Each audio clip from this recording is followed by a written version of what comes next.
Assalamu alaikum wa rahmatullah. My brothers and sisters, I wanted to share something that happened with me personally. Not too long ago, I went to visit a friend of mine whose mother was dying of cancer. She had been battling cancer for about 5 years, and news came to me that she was on her last days. So I went to visit the brother, and as I sat down with him, he was explaining to me that his mother is going through that state of sakarat al-maut, conscious and unconscious, and that the cancer was really starting to spread all over. So as I sat with this friend of mine and we were talking, his eyes teared up. So I assumed that because his mother's dying, and so I tried to comfort him, and I said to him, look, this is natural in life. And he said to me, I'm not crying because she's leaving. And of course I am upset, but that's not why I'm crying. I said, then why are you upset? He said, I'm upset because all my life, I've never thanked my mother for what she's done.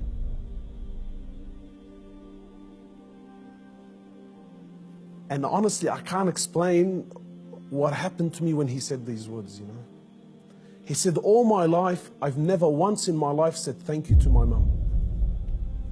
He said, and now that she's sitting in the next room and she's alive, but she's conscious and unconscious, and even if I spoke to her, she's not going to be able to understand or comprehend the words that I'm saying. And wallahi, my brothers and sisters, this really affected me. That all his life, all of our lives, for those of us who are fortunate enough that their mothers are still around, my mum has been there all my life, never failed me once, and never once have I ever come to her and just said thank you. And not one of those thank yous with some flowers, and that's a good thank you, but those really deep thank yous.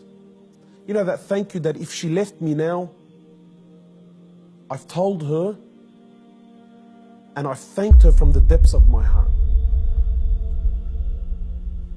Wallahi, my brothers and sisters, I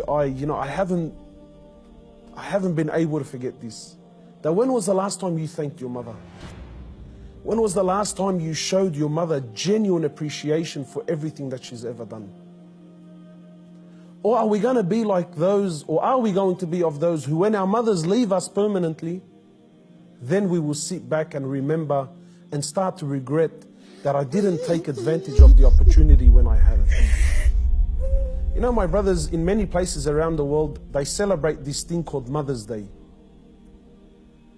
And it breaks my heart because in Islam, in truth, Mother's Day is every day. We don't single out one day of the year to say, oh, Mum, look, I remembered you today. But rather, we're ordered by Allah and His Prophet, more or less, to remember our mothers on a daily basis. A man came to the Prophet of Allah and he says to him, O Prophet of Allah, and many of us get this hadith wrong.